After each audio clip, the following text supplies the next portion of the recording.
India आज दुनिया के फास्टेस्ट ग्रोइंग स्टार्टअप इकोसिस्टम्स में से एक है। हर वीक की हेडलाइंस आती हैं, new unicorns, record funding, India is the next silicon valley. पर एक सवाल है जो कोई ओपनली नहीं पूछता। अगर इंडिया सच में स्टार्टअप हेवन है तो 90% फाउंडर्स क्वाइटली फेल क्यों होते हैं? अगर आप भी अपने इंस्टाग्राम, अपना न्यूज़ फीड ओपन करें तो लगता है जैसे कि इंडियन स्टार्टअप इकोसिस्टम एक नॉन स्टॉप पार्टी है। फंडिंग राउंड्स, आईपीओज, 20 साल के बिलियनर्स। पर अब आइए उस डेटा पर नजर डालते हैं जिसे कोई ध्यान से देखता नहीं। रीसेंट एस्टिमेट्स के हिसाब से लगभग 90% इंडियन स्टार्टअप्स पहले 5 सालों में ही बंद हो जाते हैं। BPIIT के ऑफिशियल डेटा के अनुसार अक्टूबर 2025 तक 6,300 से भी ज्यादा अधिक recognised startups officially shut down हो चुके हैं। और ये केवल रजिस्टर्ड नंबर्स हैं। असली ग्रेवयार्ड इससे काफी ज्यादा बड़ा है। पर आज हम सिर्फ कंप्लेन नहीं कर रहे हैं। आज हम उन सिस्टेमिक बैरियर्स को डाइसेक्ट करने वाले हैं जो एक एवरेज इंडियन फाउंडर को चैलेंज करते हैं, और कुछ ऐसे रीजंस जो उन्हें असली स्टार्टअप गेम के बाहर रखते हैं। और इनमें हम एक new community driven solution propose करेंगे जो शायद आगे का एकमात्र प्रैक्टिकल रास्ता हो। इसलिए वीडियो को एंड तक जरूर देखिए और हमारे साथ अंत तक बने रहिए। Let me introduce you to the sponsors of the show today. Marisu perfumes. आज मार्केट में 400-500 रुपए के ठीक ठाक परफ्यूम्स मिल जाते हैं, पर अगर आप truly world class luxury experience करना चाहते हैं तो it's time to upgrade to Marisu. Diamond cut bottles, gold crafted packaging and 100% grain alcohol sourced directly from Germany, और ultra luxurious essential oils जो सिर्फ स्मेल नहीं आपकी प्रेजेंस को डिफाइन करते हैं। इसीलिए मारिसू सिर्फ एक परफ्यूम नहीं है, एक परफेक्ट गिफ्ट भी है। Look at the beautiful packaging and this is admired in various parts of the world including Italy, India and UK. Marisu isn't for everyone and that is exactly the point. अभी फिलहाल website और Amazon पर amazing deals on है, so take the advantage of the same. Link is in the description. And now let's get back to our story. तो इस channel पर हम बात करते हैं कि बिजनेस और समाज एक साथ कैसे जुड़ के देश के लिए काम कर सकते हैं। मेरी समझ से बिजनेसेस और स्टार्टअप्स जेन्युइनली इंडिया के सारे प्रॉब्लम्स को, भले ही वो सोशल हो, इकोनॉमिक हो, बिहेवियरल हो या एनवायरमेंटल, इन सबको सॉल्व कर सकते हैं। ये सिर्फ स्टार्टअप्स की बात नहीं है, ये इंडिया के इकोनॉमिक इंजन की बात है। पर आज का कोर सवाल ये है कि क्या इंडियन स्टार्टअप ड्रीम सच में सबके लिए एक्सेसिबल है, या फिर ये धीरे धीरे एक ऐसी जगह बनता जा रहा है जहां पर सिर्फ कुछ लोगों को ही एंट्री की परमिशन है। अगर आप अपने 30s में एक वर्किंग प्रोफेशनल हैं या किसी छोटे से शहर में बैठे एक एस्पायरिंग फाउंडर, तो आप ये बात जरूर फील करते हैं। हेडलाइंस तो बड़ी ग्लैमरस हैं, पर जब फंडिंग रेस करने जाते हैं तो रिजेक्शंस ही मिलते हैं। कस्टमर्स अक्वायर करने जाओ तो कैश आग की तरह जल उठता है। इस वीडियो में हम समझेंगे कि क्यों यूनिकॉर्न मॉडल 99% फाउंडर्स के लिए डेंजरस है। हम आज प्रॉब्लम्स को 5 कैटेगरीज में तोड़ के देखेंगे और फिर मैं आपको एक डिफरेंट मॉडल से इंट्रोड्यूस कराऊंगा। ये VC चेस करने का मॉडल नहीं है, ये एक कम्युनिटी ड्रिवन अप्रोच है जहां वैल्यूएशन से पहले प्रॉफिटेबिलिटी आती है।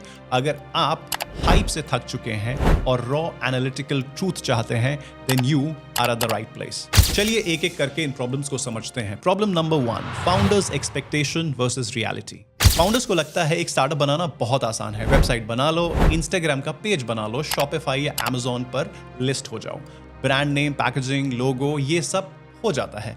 इसलिए लगता है कि इंडिया में अपॉर्चुनिटी ही अपॉर्चुनिटी है। पर यहीं पे फर्स्ट इल्यूजन है। एंट्री बैरियर लो होने का मतलब ये नहीं कि मार्केट एम्प्टी है, इसका मतलब ये है कि मार्केट ओवरक्राउडेड है। इनफैक्ट हर कैटेगरी में आपको ओवरक्राउडिंग दिखती है। 500 से ज्यादा तो केवल शैम्पू ब्रांड्स Amazon पर हैं। स्किन केयर, क्लोथिंग, हर जगह आपको लिटरली हजारों ब्रांड्स दिखेंगे। Factories same, ingredients same, claims same और मैन्युफैक्चरर भी वही। सो डिफरेंशिएशन जो है वो केवल फाउंडर के दिमाग में और प्रेजेंटेशन पर है। एक्चुअली में ऑन ग्राउंड पर कंज्यूमर्स को वो डिफरेंशिएशन नहीं दिखता। Problem number 2, funding. रिपोर्ट्स देखो तो लगता है इंडिया में VC और इन्वेस्टर्स का पैसा बह रहा है, पर थोड़ा गहरा जाकर देखिए तो पता चलता है कि पैसा सबको नहीं मिलता। इसे कहते हैं पैटर्न मैचिंग। सो वेंचर कैपिटल फर्म्स या किसी भी तरह के इन्वेस्टर्स रिस्क एवर्स होते हैं। IIT या IIM फाउंडर दिखता है तो उन्हें लगता है कि एक सेफ्टी नेट है। नेटवर्किंग दिखती है, नेक्स्ट फंडिंग राउंड की स्टोरी दिखती है। अगर आप स्टेट यूनिवर्सिटी से हो या आप सेल्फ टॉट हो तो I have some news for you. Seed या अर्ली सीरीज में आपके फंड रेस करने के चांसेस बिल्कुल ना के बराबर हैं। पर ये इन्वेस्टर्स की गलती नहीं है। एक आईआईटी या आईआईएम का ग्रेजुएट उनके लिए एक बेटर प्रोडक्ट है to sell in future rounds. आखिर सच ये है कि पैसा कोई भी खोना नहीं चाहता और आपको ये बात भी माननी पड़ेगी कि जो बंदा आईआईटी या आईआईएम क्रैक कर चुका है उसने अपनी कैपेबिलिटी कम से कम जीवन में एक बार तो प्रूव कर ही ली है।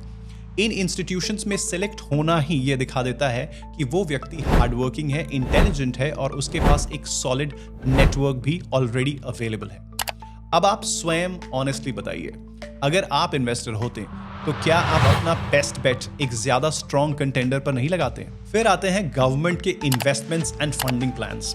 न्यूज आती है कि अलग अलग स्कीम्स के द्वारा करोड़ों रुपए दिए गए हैं, लेकिन मुझे सच पूछे तो आज तक एक भी फाउंडर नहीं मिला जिसने ये कहा हो कि मुझे ये स्टार्टअप प्लान जो गवर्नमेंट का था उससे पैसे मिले हैं। बैंक्स ना बोल देते हैं, प्रोसेस अभी बहुत ही ज्यादा स्ट्रीमलाइन नहीं है और करप्शन अलग अलग लेवल पर and you know the story है वगैरह वगैरह वगैरह, ये सारा चलता रहता है। सो फंडिंग एक अजीब सा साइकिल है। अगर आप खुद 15 से 20 लाख रुपए डालकर भी स्टार्ट कर लेते हैं, क्या आज के कैश बर्निंग इकोसिस्टम में वो सर्वाइव कर पाएगा? और अगर फंडिंग नहीं मिली तो एक पॉइंट के बाद आकर आपकी कैश बर्निंग रुक जाएगी। So it's a very vicious cycle and we have to be very very careful to understand कि इसका स्टॉप पॉइंट कहां पर है। Point number 3, compliances. ये वो बैरियर है जो सिर्फ पैसा नहीं आपकी आत्मा तक निचोड़ देता है। Now to be fair, the government has done a lot of work and उन्होंने काफी सारे रिफॉर्म्स भी लाए हैं and we must acknowledge that too. The insolvency and bankruptcy code called IBC एक गेम चेंजर था जिसने स्टार्टअप्स को 90 डेज में वाइंड अप करने का प्रोविजन दिया। डिफेंस, स्पेस, एग्रीकल्चर जैसे सेक्टर्स में प्रोक्योरमेंट नॉर्म्स को रिलैक्स किया गया है। पर सवाल यह है कि क्या इंडिया अभी भी बिजनेस फ्रेंडली है? बेंगलुरु के रोहित श्रॉफ एफ्ला ग्रुप के फाउंडर, जिन्होंने अनाउंस किया कि वो 2026 तक इंडिया छोड़ रहे हैं। 12 से 18 महीने में 4 करोड़ रुपए से ज्यादा टैक्स पे करने के बाद भी उन्हें क्रिमिनल्स की तरह ट्रीट किया गया, ये उनका अपना परसेप्शन था। And I quote his verbatim lines, I have paid over $500,000 यानी रफली equivalent to 4 crore rupees to a country that looks at its most compliant contributors with suspicion by default। ये उनकी अपनी लाइन है। इसका मतलब ये था कि जो लोग सबसे ज्यादा नियमों का पालन करते हैं, सरकार ने उन्हें ही सबसे ज्यादा टारगेट किया है। रोहित ने कहा कि इंडिया में हार्डली 4 से 5% लोग टैक्स पे करते हैं एंड येट जब नोटिसेस भेजी जाती हैं तो स्क्रूटनी और ज्यादा इंटेंस हो जाती है और मानो जैसे कि किसी छोटी कंपनी को स्पेसिफिकली टारगेट किया जा रहा हो। Unnecessary and tiring repetitive audits और हॉस्टाइल रेगुलेटरी एनवायरनमेंट। नोट कीजिए, hostile regulatory environment was one of the biggest reasons जो उन्होंने कोट किया और भारत छोड़ने का फैसला किया। And finally he said, I am done. I'm not staying here anymore. एक और रोचक कहानी आपको सुनाता हूँ। एक हेल्थ टेक लॉजिस्टिक स्टार्टअप ने AI enabled blood bank delivery system बनाया था ऑटोमेटेड कोल्ड स्टोरेज के साथ। हॉस्पिटल्स के साथ मुंबई भर में गो लाइव होने का प्लान ऑलमोस्ट रेडी था। अब इनका प्रॉब्लम क्या था जरा सुनते जाइए, this will blow your mind. BMC ने बोला कोल्ड चेन के लिए लिफ्ट इंस्टॉलेशन परमिट चाहिए। फाइल 18 महीने तक 9 अलग अलग टेबल्स के बीच घूमती रही। स्टार्टअप के पैसे, टाइम और एनर्जी धीरे धीरे खत्म हो गए और VCs ने फाइनली हाथ खींच लिया। Moral of the story was, आप वर्ल्ड क्लास इंफ्रास्ट्रक्चर तो बना सकते हैं, पर अगर आपकी अप्रूवल फाइल 3 बाबुओं और 1 चाय ब्रेक के बीच अटकी हुई है तो जय श्री। और अगर आपने गलती से manufacturing, sustainability, defence, reform driven import replacement, hardware या डीप टेक जैसा कुछ करने का सोचा भी, तब तो भगवान ही आपको बचा सकता है, because these are the sectors where it gets really really difficult when it comes to bureaucracy. अलग अलग डिपार्टमेंट्स का प्रेशर, रेड टेपिज्म, टेबल के नीचे ली जाने वाली फीस, अनअकाउंटेड फीस, जी हाँ, द कॉपरेट करो थोड़ा सा वाली फीस, और टेबल्स के इतने चक्कर कि आप शायद बिजनेस शुरू होने से पहले ही थक के चूर हो जाएं या आपका मोटिवेशन कंप्लीटली बंद हो जाए। ये प्रोसेस सिर्फ आपको फाइनेंशियली ही नहीं बल्कि मेंटली, फिजिकली और इमोशनली भी बिल्कुल त्रस्त कर देता है। Point number 4, psychological impact. इस पॉइंट को कोई डेटा कैप्चर नहीं कर सकता। मोस्ट व्यूअर्स यहाँ पर 25 से 45 के बीच में हैं। सबकी फैमिलीज हैं, लोन्स हैं, रिस्पॉन्सिबिलिटीज हैं। जॉब छोड़कर स्टार्टअप शुरू कर पाना इतना आसान नहीं और एक पहले से ही काफी टेरिफाइंग आइडिया होता है। और जब आप शुरू करते हैं तो अक्सर आप अकेले ही होते हैं। ये जो लोन वुल्फ फाउंडर का एक मिथ है वो एक्सट्रीमली टॉक्सिक है। आप इन्वेस्टर्स से लड़ रहे हैं, आप मार्केट से लड़ रहे हैं और आप कंप्लायंसेस से भी लड़ ही रहे हैं। And all of this while trying to keep a brave face in front of your family. आप बड़ी मेहनत करते हैं, रात दिन एक कर देते हैं और एक पॉइंट आने के बाद आप सोचते हैं कि क्या इज दिस वर्थ इट, और अचानक से आपकी हिम्मत टूट जाती है और यहां पर एक फाउंडर की स्टोरी खत्म हो जाती है। पॉइंट नंबर 5, जिसे हम कैक कहते हैं, customer acquisition cost. Finally in सारे 1 to 4 लेवल्स को पार करने के बाद अगर आपने बिजनेस स्टार्ट कर लिया तो शुरू होता है कैक का महायुद्ध, यानी कस्टमर एक्विजिशन कॉस्ट। मैंने अपना करियर 2009 में शुरू किया था और उस समय अगर आप किसी कंपनी का बहुत ही बेसिक एंड सिंपल P&L देखते हैं तो वो कुछ ऐसा दिखता है। Product cost 30%, sales channel cost another 30%, operational cost and salaries 10%, marketing cost 15%, यानी मोटा मोटी 15% प्रॉफिट्स। ये कोई बिल्कुल परफेक्ट नहीं है बट मैं आपको सिर्फ एग्जाम्पल के लिए समझा रहा हूं। पर अब आज इसमें बाकी सब कुछ तो सेम है, पर ऑनलाइन ब्रांड्स के लिए the marketing cost is anywhere between 40 to 70%। इसका मतलब ये है कि आप 10 से 30%, 10 से 30% के बीच में ऑलरेडी नेगेटिव है। यानी कि कंपनी 100 रुपए का सामान बेचने के लिए 110 से 140 रुपए खर्च कर रही है। ये फंडेड कंपनीज तो in the name of growth, aggressive market share capture किसी तरह से मैनेज कर लेती हैं, पर एक बूटस्ट्रैप्ड कंपनी यानी कि खुद से पैसे लगाए हुई कंपनीज के लिए इम्पॉसिबल है। कई बार तो आप ऐसी सिचुएशन में खुद को पाएंगे जहां you are spending 500 rupees to acquire a customer to only sell 300 rupees worth of product, and that is just insane.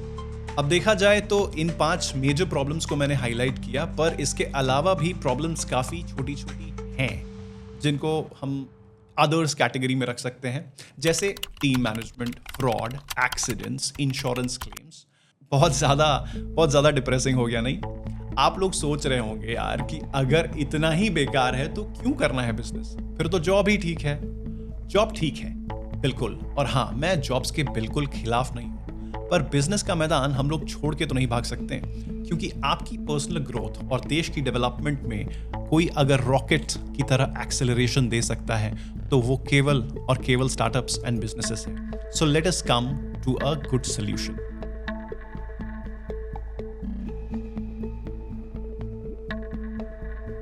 If you are a founder then this video is specifically for you. मैं खुद इन सारे problem से गुजर चुका हूं और मुझे पता है कि कैसा फील होता है। आज कैक इतना ज्यादा बढ़ चुका है कि बिजनेस सस्टेन करना ऑलमोस्ट इम्पॉसिबल है। स्टार्टअप सपनों के साथ शुरू होता है, पर कुछ ही महीनों में नींद नहीं आती, एंग्जाइटी होती है, कई बार फाउंडर्स डिप्रेशन में चले जाते हैं, हमेशा डर लगा रहता है और ऐसा फील होता है कि काश कोई बिजनेस सपोर्ट मिल जाता। इन प्रॉब्लम्स का सोल्यूशन है, नहीं सच में सोल्यूशन है, डिस्ट्रीब्यूशन, ट्रस्ट एंड प्रूफ।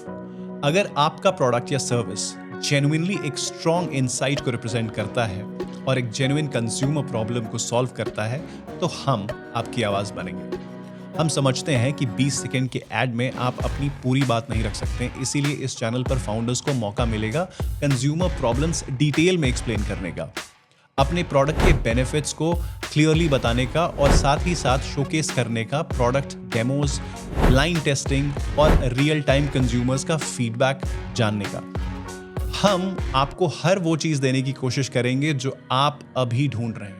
अगर आप अपने प्रोडक्ट या सर्विसेज का अवेयरनेस फैलाना चाहते हैं तो हम उसके लिए आपके साथ हैं। अगर आप अपने प्रोडक्ट सेल करना चाहते हैं तो हम लिंक्स शेयर करेंगे, और अगर आप फंड्स रेज करना चाहते हैं तो आने वाले समय में हम उसमें भी आपकी मदद करेंगे। और अगर आप किसी नोबल कॉज पर अपने एनजीओ या सोशल एंटरप्राइज स्टार्टअप के लिए काम कर रहे हैं और उसके लिए डोनेशंस रेज करना चाहते हैं तो वहां पर भी हम आपकी आवाज बनेंगे।